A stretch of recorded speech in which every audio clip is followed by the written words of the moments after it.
Ya. Gloria a Dios, aleluya. Hermano, que el Señor les bendiga. Damos gracias al Señor por permitirnos estar aquí, ¿verdad?, esta mañana para adorar y glorificar su nombre. Le pedimos al pastor Gabriel que tenga la oración de bendición y afirmación en esta mañana. Señor y Padre nuestro, seguimos dando gracias en estos momentos. Gracias por concedernos la oportunidad de estar aquí en tu casa de oración una vez más. Estamos con el propósito de adorarte a ti, de exaltar tu nombre, de glorificarte, Padre. Para que tú sigas formando el carácter de Jesucristo en cada uno de los que aquí estamos y que queremos vivir, Señor, para agradarte a ti. Así que te damos gracias por cada provisión que tú haces en favor de nuestras vidas. Gracias por el perdón de nuestros pecados. Gracias, Señor amado, por la promesa de vida eterna que tenemos en Cristo Jesús a través de su sacrificio en la cruz del Calvario. Gracias por justificarnos a través de Él. Gracias. Te suplicamos en esta hora, Padre amado, que escudriñes cada uno de nuestros corazones. Para ti no hay historias ocultas aquí, Señor. Tú sabes de qué tenemos necesidad en el día de hoy. Así que te suplicamos que a través de esta experiencia, Señor, tu Espíritu Santo se manifieste, se mueva en este recinto, Señor, y suplas conforme a cada una de nuestras necesidades, pero sobre todo conforme a tus propósitos y conforme a tu voluntad. Así que nos ponemos en tu mano, Señor, como buena tierra para que la semilla tuya, Señor, germine en nuestras vidas y dé el fruto que tú esperas de cada uno de nosotros para la gloria de tu nombre. Así que te suplicamos, Señor amado, que seas tú supliendo cada necesidad que pueda haber en medio de tu pueblo en el día de hoy, y que todos al terminar este encuentro podamos, cuando salgamos de aquí, podamos decir: ciertamente hemos estado en la presencia del Señor. Y tú te glorifiques en todo, y sea la gloria, sea la honra y sea la alabanza por los siglos de los siglos. En Cristo Jesús, Señor. Amén. Del 22 nos dice: por la misericordia de Jehová no hemos sido consumidos, porque nunca decayeron sus misericordias. Nuevas son cada mañana. Grande es tu fidelidad. Por eso cuando el pueblo del Señor acepta que Dios es el Rey de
pedimos, Señor, Padre amado, que tú bendigas, Señor, Padre amado, Padre hermano, Señor, Padre amado, Señor, que dale caer, Señor, la prenda, Padre amado, Dios mío, bendícele de una manera poderosa, de una manera grande, súplele, Dios mío, en los medios, en todo posible, Padre amado, porque usted es un Dios fiel y verdadero, y suplirá todas las necesidades de la gloria. Por lo tanto, bendice tu pueblo y glorifícate, y usted sabe el uso que se le ha de dar, Padre amado, Señor, para la gloria de usted, Padre amado, en el nombre de Dios, nosotros lo pedimos. Amén. Gracias. Y en Juan 38, Juan 7:38, dice: el que cree en mí, como dice la Escritura, de su interior correrán ríos de agua viva, tan lejos como las aguas del río. Como las aguas del río.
Gloria a Dios. Yo les siga bendiciendo, hermanos y hermanas, en la mañana, en el día de hoy. A los que están aquí en el salón de actividades, a los que están en el templo, que se le está transmitiendo también de forma virtual por el cumplimiento de la ley ejecutiva, ¿verdad? De que hay que mantener el distanciamiento y se nos redujo la capacidad. Así que tenemos capacidad hasta 50 aquí y luego pues empezamos allá en el salón en el templo y allá lo están viendo en pantalla, ¿ok? Bien, vamos a redimir el tiempo, aunque hoy estamos tempranito. Vamos a continuar la serie de mensajes que hemos traído a través del libro Primera de Reyes, del profeta Elías, que llevamos ya como 2 meses hablando de Elías. Yo pienso que ya lo tengo hasta aquí. Pero hoy vamos a tratar de culminar por lo menos a lluvia al fin, que es lo que estamos esperando, ¿verdad? Y a la verdad le tengo que confesar que la palabra es la palabra y cada día nos sigue redarguyendo y nos sigue enseñando y nos sigue ministrando. Y Dios sigue haciendo cosas tan lindas en nuestros corazones. Y hay tanta enseñanza en la palabra que es una pena que la tengamos que predicar tan aprisa, ¿verdad? Pero les ruego que después en sus casas busquen detenidamente los pasajes, los escudriñen, los estudien y le van a sacar mucho más de lo que yo les diga aquí, ¿ok? Así que hoy vamos a ir al capítulo 18, del verso 20 en adelante.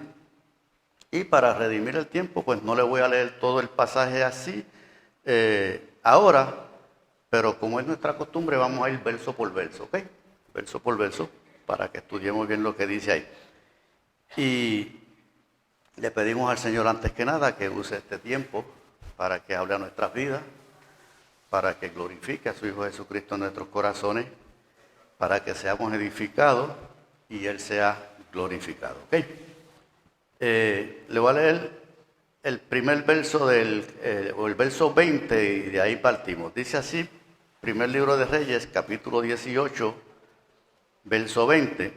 Entonces Acab convocó a todos los hijos de Israel y reunió a los profetas en el monte Carmelo. ¿Qué había sucedido hasta ahí? Para darle un breve resumen a los que no han estado antes. El pueblo de Israel viene pasando una sequía literal, producto de una distorsión espiritual. O sea, el pueblo se había apartado de Dios por la influencia del rey Acab, por la influencia de Jezabel, su esposa, que los habían conducido hacia otros dioses, hacia los Baales, y de esa manera habían provocado la ira de Jehová. Al provocar la ira de Jehová, Dios le habla a Elías y le dice, vete y preséntate a Acab y dile, no va a haber agua sobre la faz de la tierra, sino por mi palabra. Hasta que yo diga, no va a llover. Y así lo hizo Acab, y eso trae entonces el contratiempo de que, pues obviamente, deja de llover por 3 años y medio aproximadamente, y ustedes saben todos los problemas que eso conlleva en una nación que es agrícola. No hay lluvia, escasean los alimentos, la vida se complica y en cierta medida la podemos comparar con lo que estamos pasando nosotros en este tiempo con la época del COVID, de la pandemia esta. Todo se nos ha complicado, el mundo se nos ha puesto patas para arriba, como decía mi mamá, porque realmente todo se complicó. En ese momento pues también hemos ministrado y hemos dicho que de la misma manera en que nosotros nos apartamos del Señor, también viene la sequía a nuestras vidas, viene la falta de bendición, producto de no seguir los mandamientos de Dios, producto de sustituir a Dios por otros dioses con minúscula, ajenos, y entronarlos en nuestro corazón. Decíamos en una de las prédicas que Acab, al creer en sus dioses, al creer en sus ídolos, al creer en sus Baales, hacíamos referencia al Salmo 115, que son que el que confía en ídolos y construye ídolos con sus propias manos, a la larga termina como ellos. Tiene ojos y no ven, oídos tienen y no escuchan, manos tienen y no palpan. Y así estaba Acab.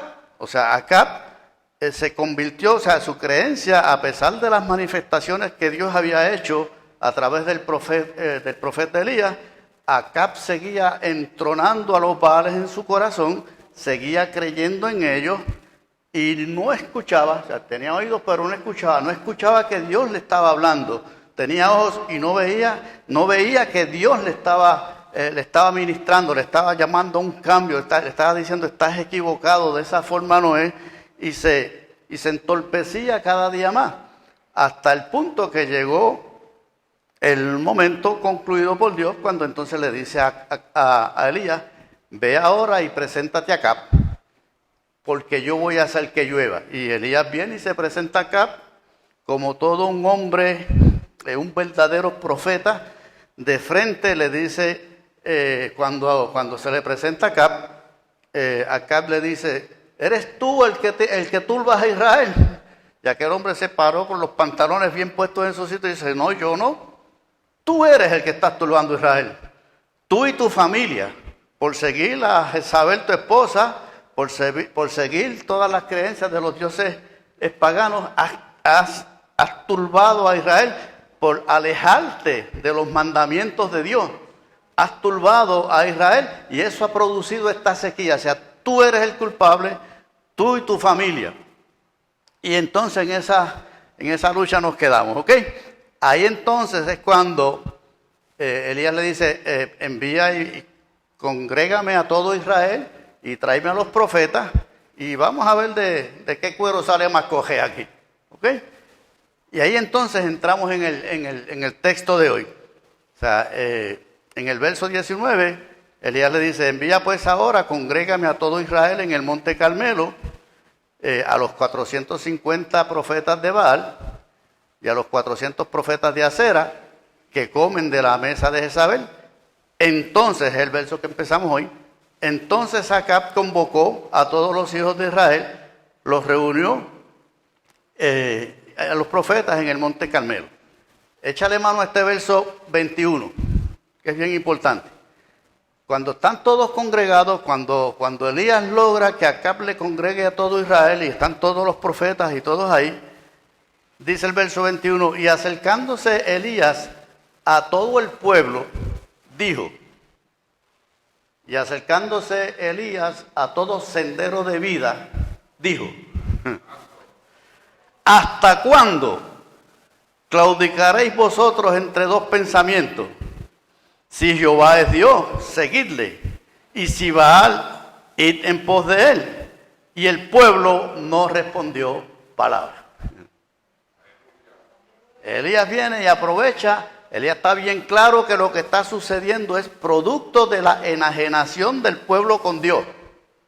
Elías está claro que Dios cejó la llave de paso de los cielos, producto de que el pueblo había dejado los mandamientos de Dios.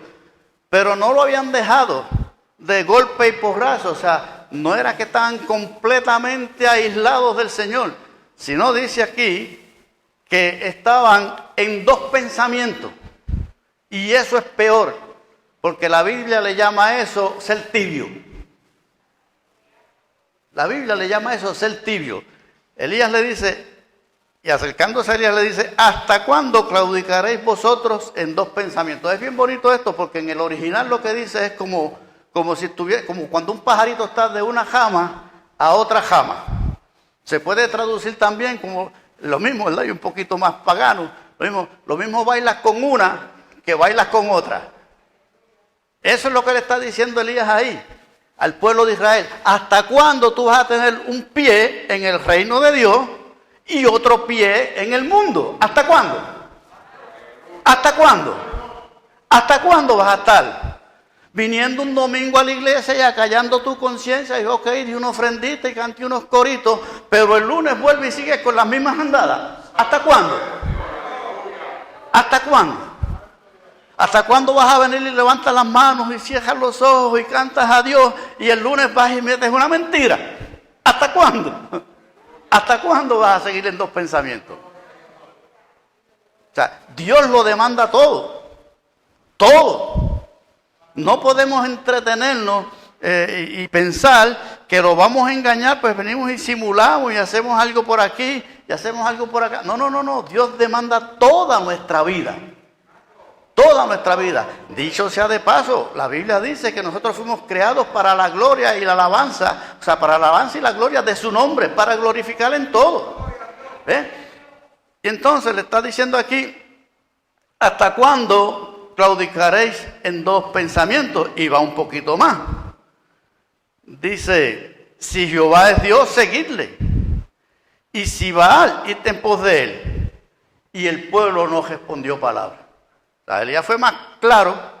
Elías decir, mira, tú estás bien con Baal, tú estás bien con Satanás, estás bien con los dioses ajenos, estás bien con el enemigo, estás bien con los demonios, pues vete con ellos. Pero no estés un rato con ellos allá y después vengas a disimular acá y a estar un ratito con Dios. Si vas a hacer poca vergüenza, hazlas, pero hazlas allá. Hazlas allá. No vengas a hacer indigno el nombre de Jesucristo en su casa, simulando que eres creyente, pavoneándote como un creyente y no lo eres. ¿Hasta cuándo? Y el texto dice, y el pueblo no respondió palabra. Hermano mío, hermana mía, cuando Dios habla a nuestras conciencias, lo más seguro es que nosotros nos quedemos calladitos. Porque el dedo acusador de Dios nos está señalando. ¿Hasta cuándo vas a estar en dos pensamientos? Y el pueblo no respondió palabra porque el pueblo sabía que él le estaba diciendo la verdad. Y cuando se nos habla nuestra conciencia, ahora digo yo, el que tiene cola que no hable porque se la pueden pisar. El que tiene un jabito que no hable de los demás porque cuando me pisaron el jabo, es que tiene jabo. Te estamos diciendo la verdad. ¿Ves?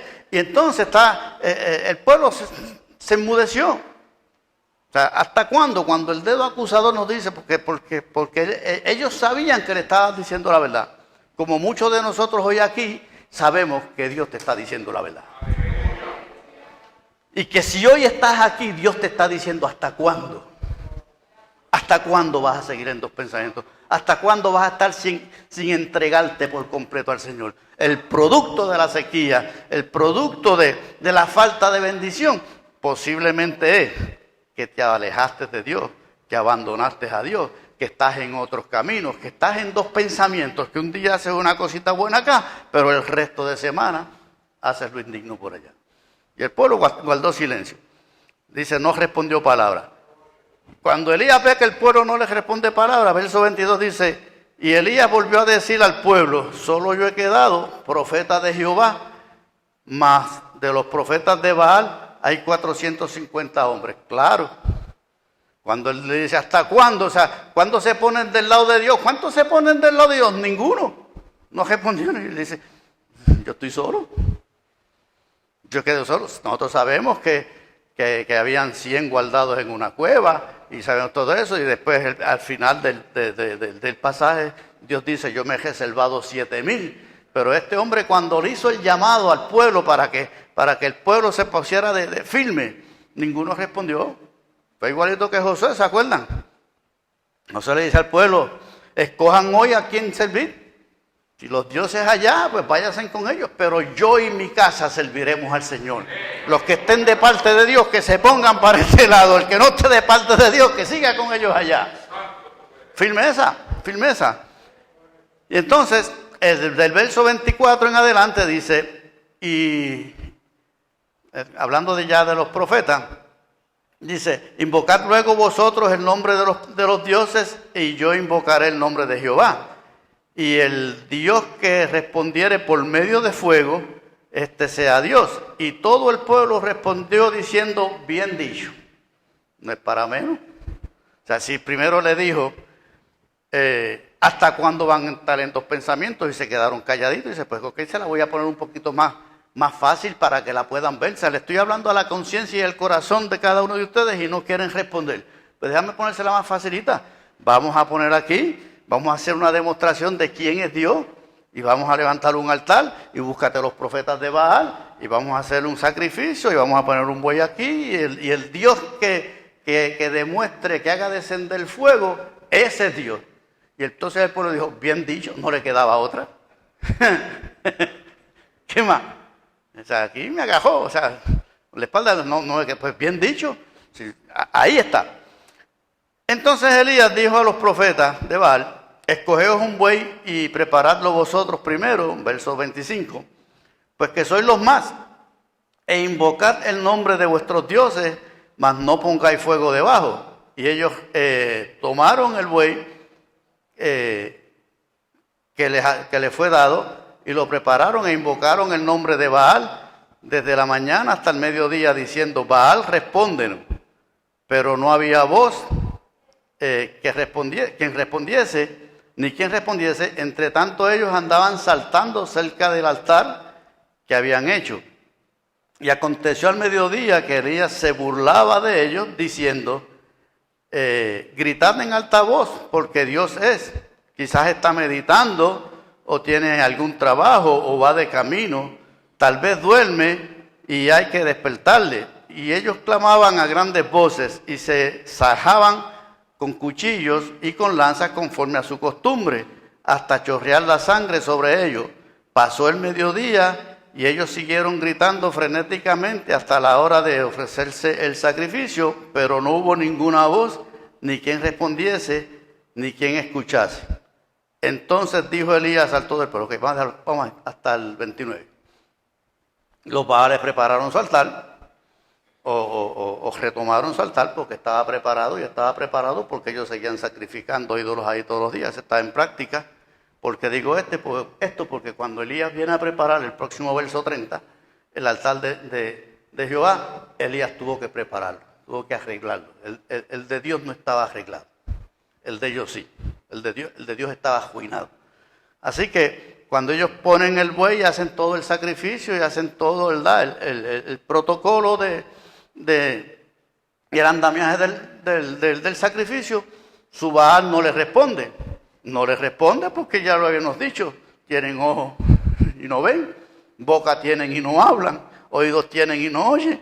O sea, no les podía responder porque no había tal Dios. Entonces, hicieron todos los ritos gritaron, y Elías se burlaba, dice ahí, y Elías se burlaba. Me dan muchas ganas de reír a veces porque la Biblia también es jocosa, ¿verdad? Vemos a Elías ahí cuando le dice, griten más duro. Miren si Elías estaba bien convencido de parte de quien iba, de cuál era su misión, de cuál era el problema, de qué era lo que había que arreglar para poder restaurar la adoración a Dios y para que volviera a ver la bendición de Dios, que se pone a vacilarlo, por así decir. Grítelo más duro porque Dios es, a lo mejor está durmiendo, a lo mejor está haciendo algún mandadito, griten más duro. Y nada de esto aconteció, nada de esto pasó. Entonces, dice el verso 30, y aquí es donde vamos a lo que Dios puso en mi corazón por su espíritu que realmente le transmitiera. Si tú le echas mano a esto que vamos a decir de ahora en adelante, Dios va a bendecir tu vida. Y la va a cambiar, la puede cambiar por siempre, pero tienes que echarle mano a lo que te voy a decir.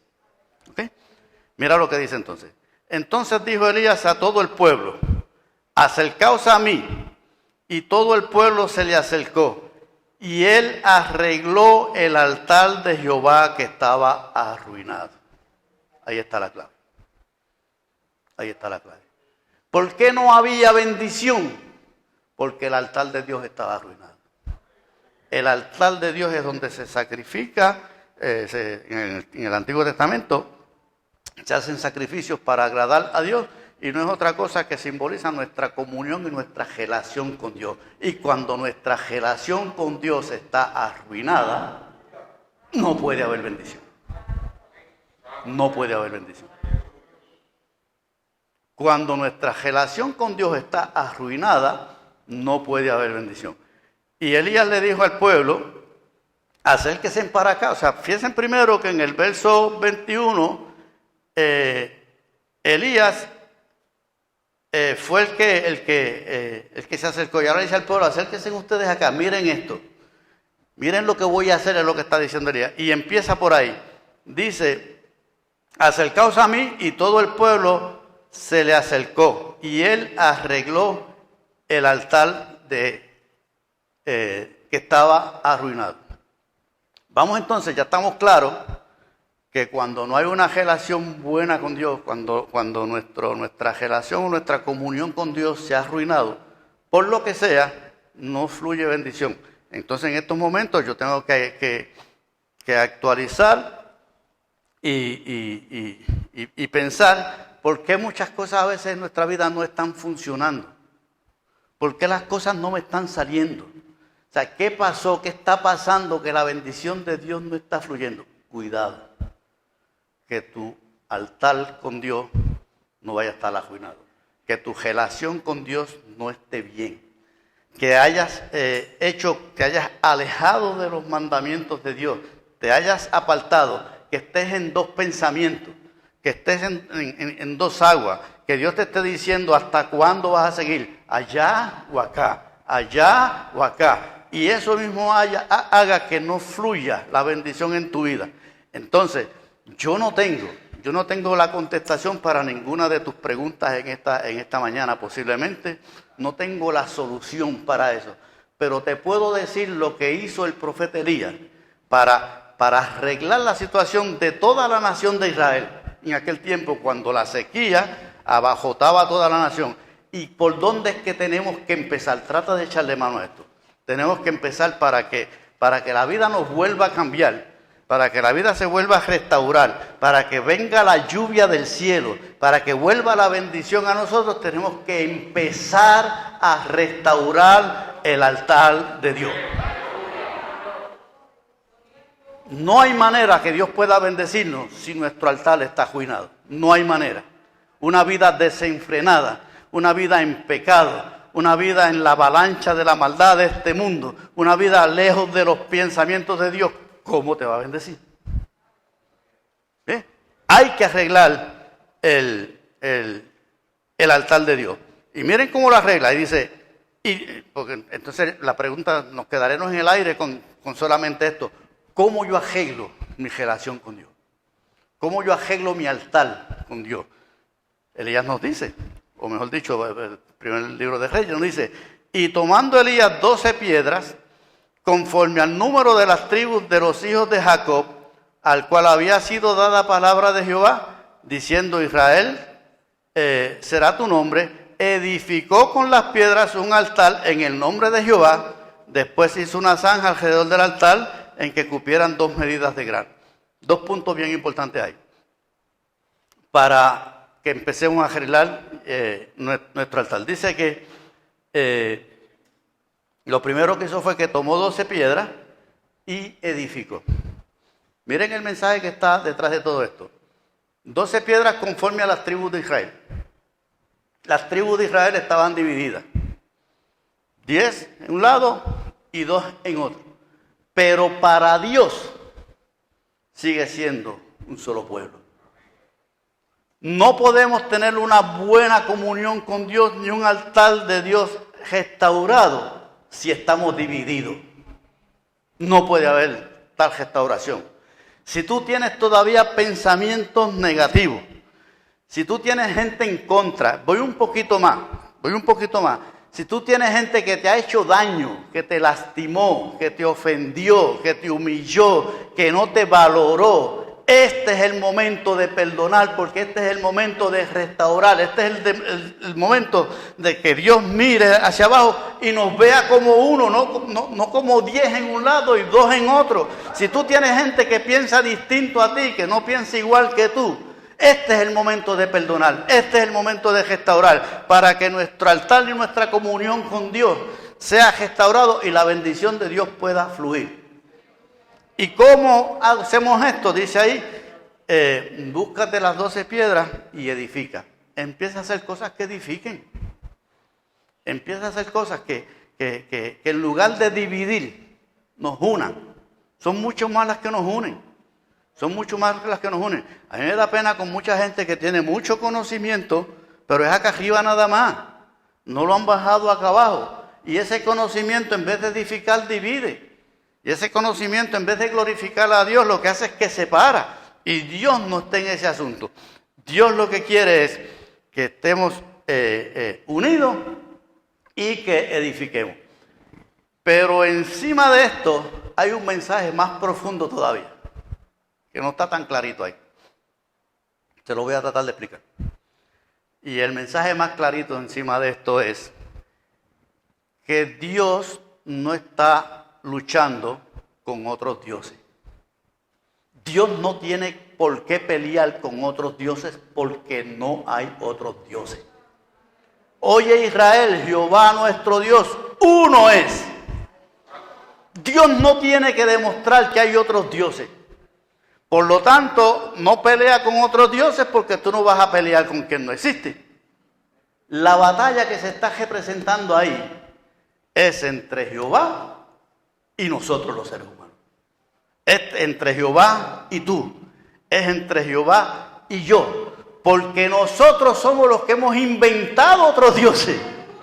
Y nos hemos creído otras mentiras. Hasta el punto de vista que a lo bueno llamamos malo y a lo malo llamamos bueno. Contra eso es que está batallando Dios. Contra eso es que está batallando Dios. Contra el ser humano que ha fabricado otros dioses, que ha creído y se ha formado otros dioses, y nos los hemos formado a nuestra conveniencia. Por eso es que son ídolos, porque lo puedo manipular. Que la Biblia dice esto, sí, pero yo creo hoy esto. Que la palabra de Dios dice, sí, pero yo siento esto, y no es ni por el sentir ni por lo que yo creo, es por lo que Dios dice. Y entonces, vamos aquí a esto otro que es bien importante. A esto es lo que quiero que le echen mano. ¿Cómo podemos entonces restaurar nuestro altar? ¿Cómo podemos restaurar nuestra relación con Dios? Yo te lo voy a llevar un poquito más adelante al Nuevo Testamento, al concepto del apóstol Pablo. Mira lo que dice Pablo, porque voy y te digo, si no te doy las herramientas para que lo podamos hacer, nos quedamos igual. Mira lo que dice Pablo en Romanos. Así que, hermanos, os ruego, por las misericordias de Dios, que presentéis vuestros cuerpos en sacrificio vivo, santo, agradable a Dios, que es vuestro culto racional. ¿Cómo yo puedo cambiar? Dios quiere que cambie.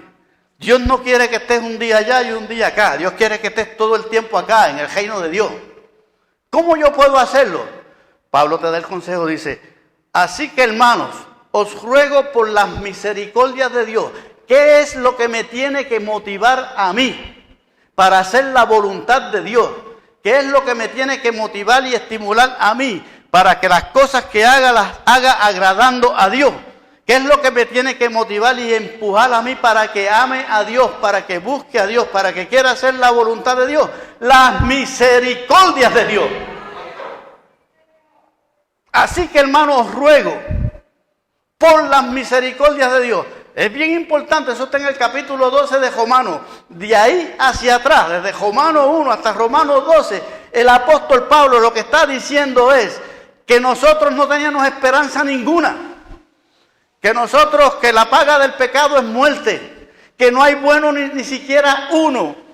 Que nuestras obras no sirven. Que esto no es por obras para que nadie se gloríe. Mas gloria y gracias sea a Dios, que en el nombre de Cristo somos justificados, que cuando no valíamos nada, Él subió a la cruz del Calvario a pagar por nuestros pecados. Esas son las misericordias de Dios. Acuérdate de lo que Dios ha hecho por ti en el pasado. Acuérdate de dónde te sacó. Acuérdate lo que tú eras sin Dios. Acuérdate de la transformación que Dios ha hecho en tu vida. Acuérdate que todo eso fue por misericordia. Y por misericordia, así que, hermano mío, os ruego que presentéis entonces vuestras vidas, vuestros cuerpos, en sacrificio vivo delante de Dios. Acuérdate de eso. Acuérdate de dónde Dios te sacó. Acuérdate que fue por misericordia y que por esa misericordia, que por ese sacrificio, que por esa benignidad, que por esa bondad, que por esa compasión, que por ese amor, tú debes vivir para Él. Punto. Punto. Estábamos muertos. Nos resucitó. Acuérdate, o sea, por esa misericordia, acuérdate entonces que no te queda otra que vivir para Dios. No te queda otra. Eso es lo que está diciendo ahí. No hay un motivo más grande para hacer la voluntad de Dios que yo saber que iba camino derechito al infierno y que por su misericordia Él me restauró, me perdonó, me justificó, me santificó y glorificó a su Hijo en mi vida. Y dice, así que, hermanos, os ruego por las misericordias de Dios que presentéis vuestros cuerpos en sacrificio vivo, santo, agradable a Dios, que es vuestro culto racional. ¿Cómo yo puedo restaurar mi adoración, mi altar a Dios? Acordándome que yo era escoria y que Él me perdonó y que Él me restauró y que Él me hizo una nueva vida. Entonces yo lo que tengo que hacer es presentarme en sacrificio vivo. Fíjate que si estamos hablando de sacrificio, ¿de qué vale un buey muerto? No, en tu vida viva. O sea, que tu vida glorifique a Dios. Que tu vida, que en tu diario vivir glorifiques a Dios en todo lo que hagas. Que todo lo que hagas lo hagas para la gloria de Dios. Que le des gloria a Dios todo lo que tú haces. Aunque nadie te vea. Aunque nadie te vea. Pero que Dios reciba gloria. Escuché de un predicador que decía que un filósofo le preguntó a un teólogo, pero ¿cómo que Dios tiene que recibir gloria en todo? Imagínate, dice el filósofo, que Dios cree la flor más hermosa del mundo y la cree allá en lo profundo del desierto donde nadie la vea. ¿De qué sirve eso? Dice el filósofo. Y el teólogo le dice, pues aún en el desierto le da gloria a Dios, porque aunque nadie la vea, Dios la ve. Gloria a Dios. Que tú puedes hacer la obra más linda aunque nadie te vea, Dios te ve. Y aquí estamos para darle gloria a Dios. Miren que el texto dice, bien claro, dice, así que hermanos os ruego por las misericordias de Dios que presentéis vuestros cuerpos en sacrificio vivo, santo, agradable a Dios. No a los hombres, no a la gente, no al pastor, no al líder, a Dios. A Dios. Todo lo que hagas, hazlo para glorificar a Dios. Y esto no va a ser fácil.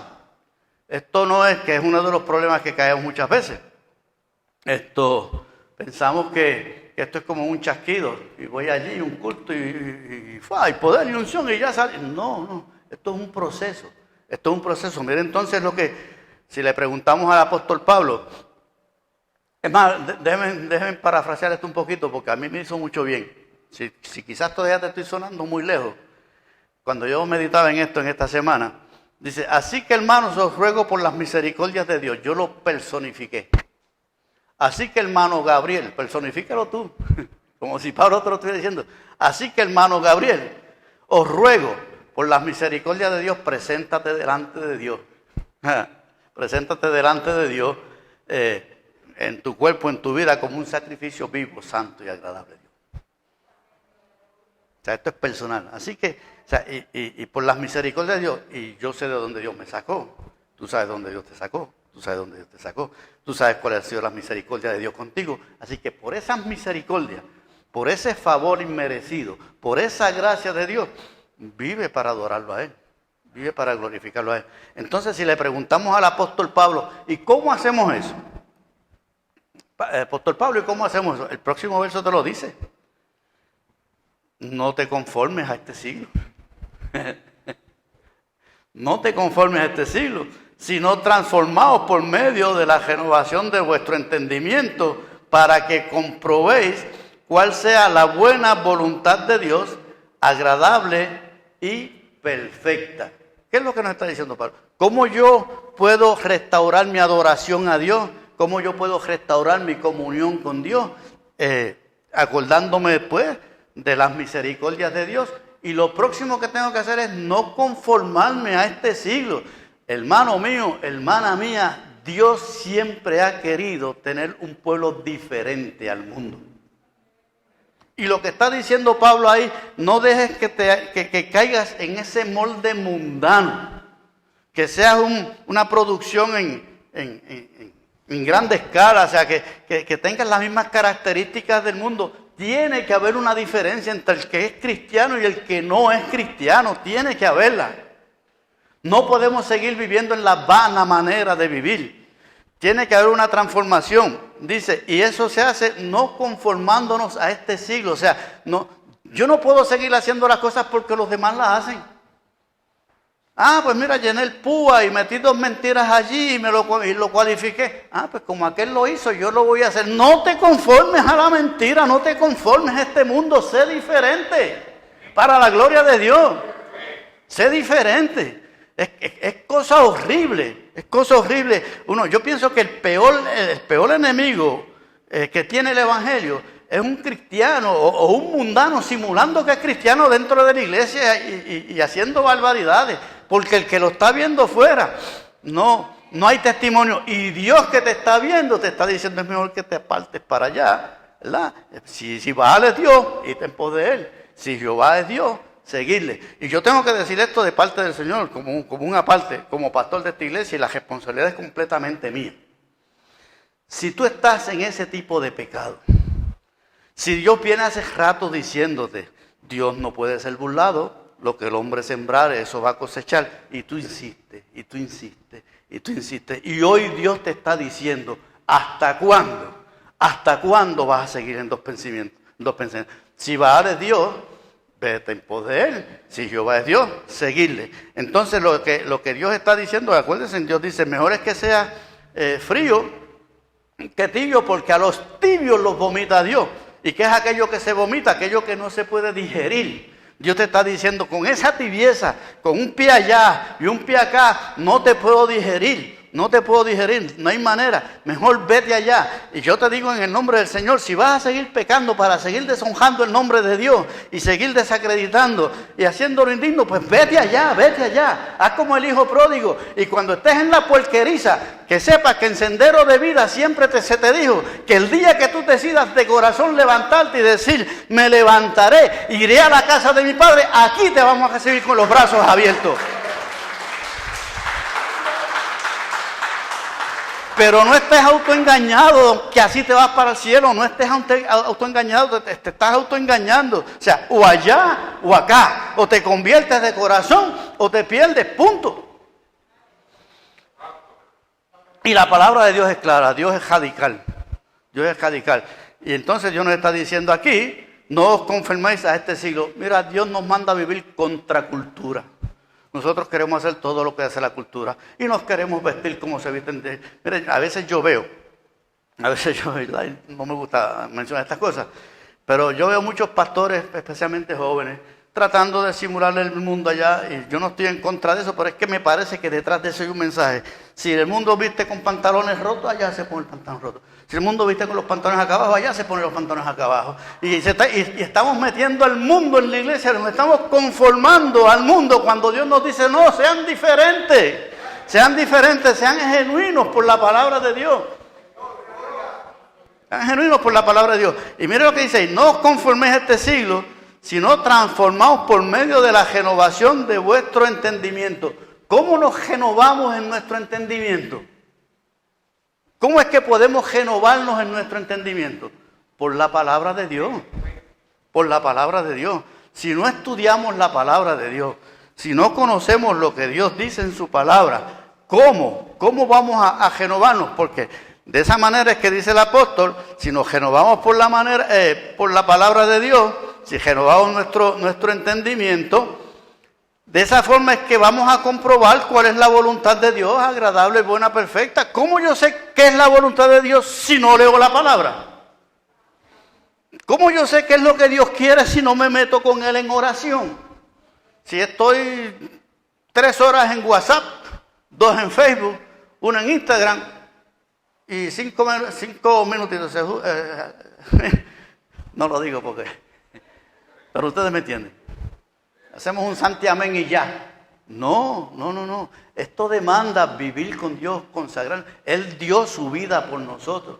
Y dice que por todos murió para que por aquellos que murió vivamos para Él.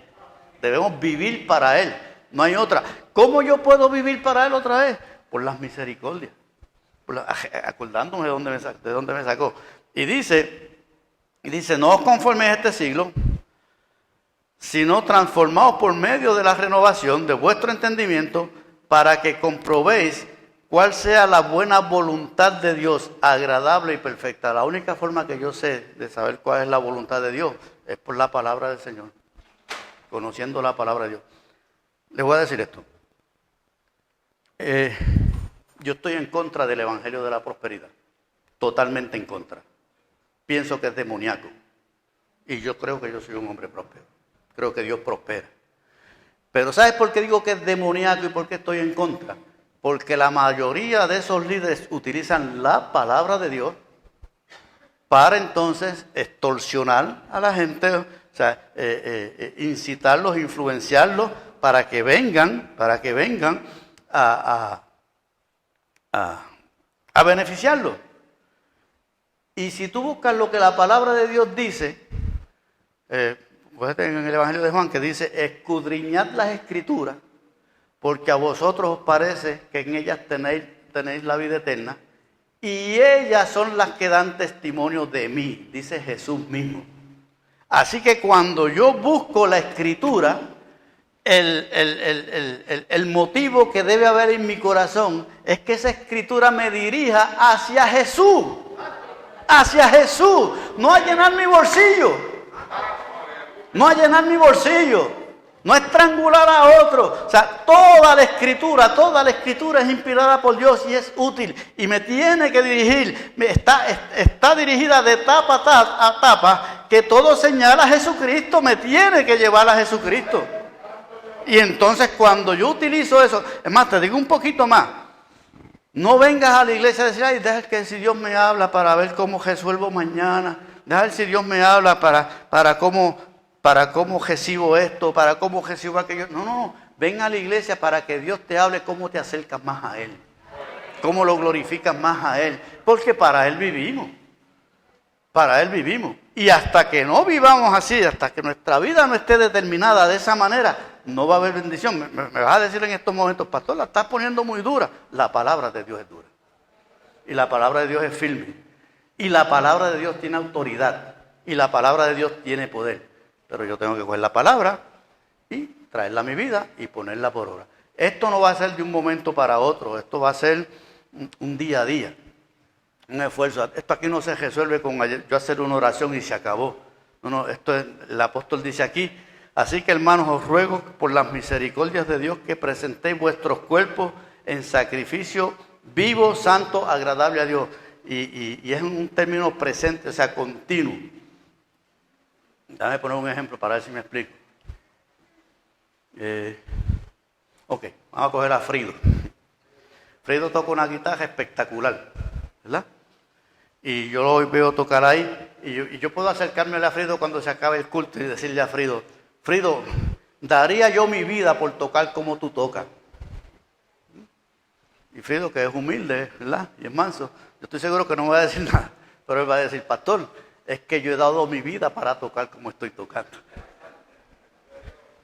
Porque cuánto sacrificio te ha tocado, cuánto esfuerzo, cuánto ensayo, cuánto ir a aprender de otros, cuánto ir a buscar de otros. Pues de eso es que está hablando aquí el Evangelio. O sea, que yo tengo que sacrificarme, que yo tengo que presentarme delante de Dios, que yo tengo que vivir para Dios, para cada día hacerlo mejor. Cuando hacemos eso, aquí estamos nada más que preparando el altar. Eso fue lo que hizo Elías, arregló el altar. Cuando arregló el altar, entonces Elías vino con la oración delante de Dios. Una vez lo arregló de esa manera, miren la oración de Elías. Volvemos a Primera de Reyes para atrás. Después que todo esto había pasado, entonces dijo Elías a todo el pueblo: acercaos, y arregló el altar. El verso 31 tomó las piedras. El verso 32 edificó con las piedras. Preparó el 33 la leña. Y cuando llegó, para adelantar, el verso 36, cuando llegó la hora de ofrecer el holocausto, se acercó el profeta Elías y dijo: mira la oración de Elías entonces, cuando preparó todo eso: Jehová Dios de Abraham, de Isaac y de Israel, sea hoy manifiesto que tú eres Dios en Israel, y que yo soy tu siervo, y que por mandato tuyo he hecho todas estas cosas. Respóndeme, Jehová, respóndeme, para que conozca este pueblo que tú, Jehová, eres el Dios, y que tú vuelves a ti el corazón de ellos. Entonces cayó fuego de Jehová y consumió el holocausto, la leña, las piedras, el polvo, y aún lamió el agua que estaba en la zanja. Viéndolo todo el pueblo, se postraron y dijeron, Jehová es el Dios, Jehová es el Dios. Aleluya. ¿Ven cómo entonces Dios responde? O sea, hubo una escasez, 3 años y medio sin llover.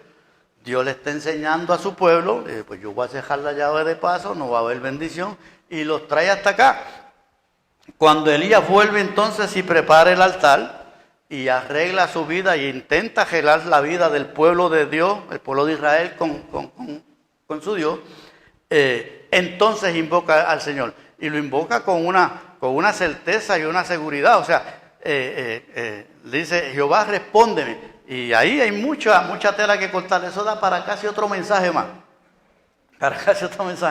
Pero vamos, ¿verdad? Tenemos que resumir. Y dice, para que todo este pueblo sepa que tú eres el Dios y que por mandato tuyo yo he hecho todas estas cosas. Miren qué lindo. Cuando uno dice, cuando por mandato tuyo yo he hecho todas estas cosas, por mandato de Dios mandó a que oró para que no lloviera. Por mandato de Dios fue que fue delante de acá.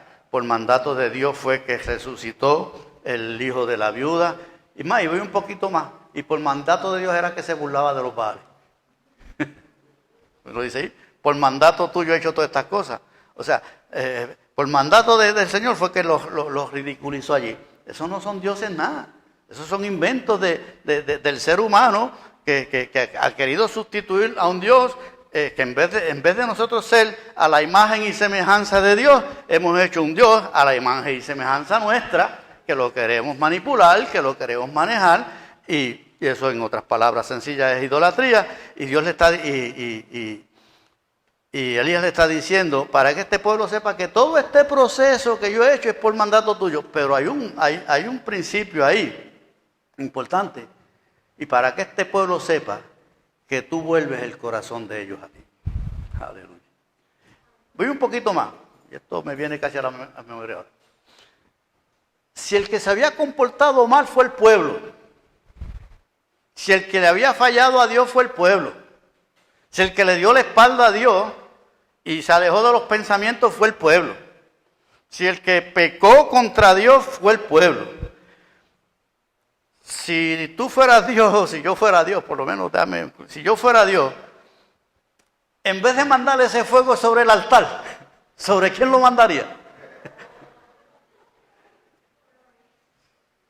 ¿Ah? Pero ahí es donde entra la persona de Jesucristo. Manda el juicio sobre mí, bendito sea su nombre. Los que pecaron fueron ellos, los que faltaron fueron ellos, pero por mi sacrificio yo subo a la cruz y pago por ellos. Manda el castigo sobre mí y por mis llagas van a ser todos sanados, bendito sea su nombre. Esa es la gloria de Dios. Esa es la misericordia de Dios. Lo que nosotros realmente nos merecíamos era el castigo, era muerte eterna, era el infierno. Y por su misericordia, Él sigue. Mas Dios muestra su amor en que siendo nosotros pecadores, Cristo murió por nosotros, para que todo este pueblo sepa que tú vuelves el corazón de ellos hacia ti. Todo esto es para que tú vengas a Dios otra vez, para que tú te reconcilies con Dios. Y cuando Él hace esa oración, dice el texto, entonces cayó fuego del cielo y consumió los cuartos. Yo pienso que cada uno de los que aquí estamos en el día de hoy, si es que yo he podido transmitir lo que entiendo que Dios puso en mi corazón, de cómo es que tenemos que arreglar nuestras vidas a Dios, entonces podemos acercarnos con confianza a Dios y decirle, Señor, manda fuego y queme el holocausto, quema todo aquello que no es Dios, quema todo aquello que está ocupando la posición tuya, quema todo aquello que está entronándose en mi corazón, saca de mi vida toda escoria, saca de mi vida todo aquello que me aleja de ti, para que yo esté en plena sintonía contigo y en plena comunión. Y entonces Dios va a enviar el fuego. Pero hay que hacer todo ese proceso. Y cuando eso pasa, y eso pasó, entonces todo el pueblo adoró a Dios, no quedó de otra. No había una señal más contundente que esa. Jehová es, fíjense que no dice Jehová es un Dios, no, Jehová es el Dios. Hay un solo Dios que se ha manifestado, se ha revelado en la naturaleza. Hay un solo Dios que se ha revelado en toda la historia. Hay un solo Dios que se ha revelado en su palabra. Hay un solo Dios que se ha revelado en la persona de Jesucristo. Hay un solo Dios que tiene poder para transformar nuestras vidas. Hay un solo Dios que tiene poder para bendecir nuestras vidas. Y ese se llama Jehová. Y tenemos que reconocerlo, y tenemos que postrarnos, y tenemos que vivir para Él. Cuando lo hacemos así, miren lo que dice él. Entonces el pueblo se adoró. Entonces Elías le dijo, prended a los profetas de Baal, para que no escape ninguno de ellos. Y los prendieron, y los llevó Elías al arroyo de Sison, y allí los degolló. Uno dice, oye, qué sanguinario, pero los mató. Pero la pregunta que tenemos que hacer no era, ¿qué era lo que hacían estos profetas antes? Matar a todos los de Jehová. Mira, esto es como un cáncer. Cuando tú tienes cáncer en tu cuerpo y el cirujano va a operar, por lo menos yo que he sido operado 3 veces, el cirujano me dice, yo voy a sacar todo lo que es cáncer. Yo voy a sacar todo lo que atenta con matar tu vida. ¿Ves? Y si se quedaba por lo menos un profeta de Baal, por lo menos uno que quedara, porque acuérdense que después lo que viene es lluvia. ¿Qué podía decir ese profeta? Yo oré a Baal y Baal hizo que lloviera. Y para que no quedara duda, Dios dice, no, hay que exterminarlos a todos. El pecado hay que exterminarlo, llámese como se llame. Todo aquello que me separa de Dios hay que exterminarlo, llámese como se llame, para que busquemos la gloria de Dios. Cuando entonces pasa eso, y Elías degolla a los profetas de Baal, y ya el pueblo queda limpio de todo lo que es la idolatría, de todo lo que es profetas de Baal y todo en ese sentido. Miren lo que dice el verso 41 y con esto cejamos. Entonces Elías dijo a Acab, sube, come y bebe, porque una lluvia grande se oye. ¡Aleluya! Saca de tu corazón todo aquello que está ocupando el lugar de Dios. Dególlalo, quítalo, y entonces ve a Dios, y ahí es que viene la lluvia, porque Elías sabía lo que nosotros tenemos que aprender, que Dios no va a bendecir corazones que todavía estén albergando dioses ajenos, que Dios no va a bendecir a esta tierra si todavía estamos idolatrando, que hasta que no consumamos el sacrificio, que hasta que no renovemos nuestra mente, que hasta que no decidamos vivir para darle gloria a Él, Dios no va a bendecir nuestras vidas. Y una vez sacamos eso del corazón, lluvia viene, y mira cómo está ahí. Lluvia de bendiciones.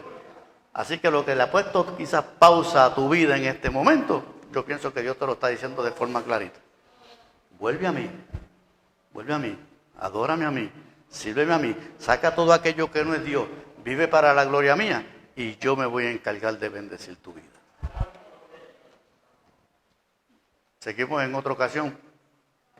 Porque después Elías dijo lluvia viene, pero tuvo que esperar y orar hasta ver que una nubecita se levantaba. Yo estoy en esa. Me levanto todos los días a ver si veo la nubecita. Estoy esperando un cheque y voy todos los días al buzón y lo que me llegan son facturas cobrando. No, y el siervo de Elías me dice, no se ve nada, pero por fe, por esa palabra, lluvia viene, amén, gloria a Dios. Lluvia viene. ¿Qué nos toca? Renovar nuestra mente, vivir para Él, que su palabra forme el carácter de Jesucristo en nuestras vidas, para que en todo lo que hagamos le demos gloria a Él. Que Dios los bendiga. Bien. Vamos entonces oramos al final. Vamos a darle unos anuncios bien importantes.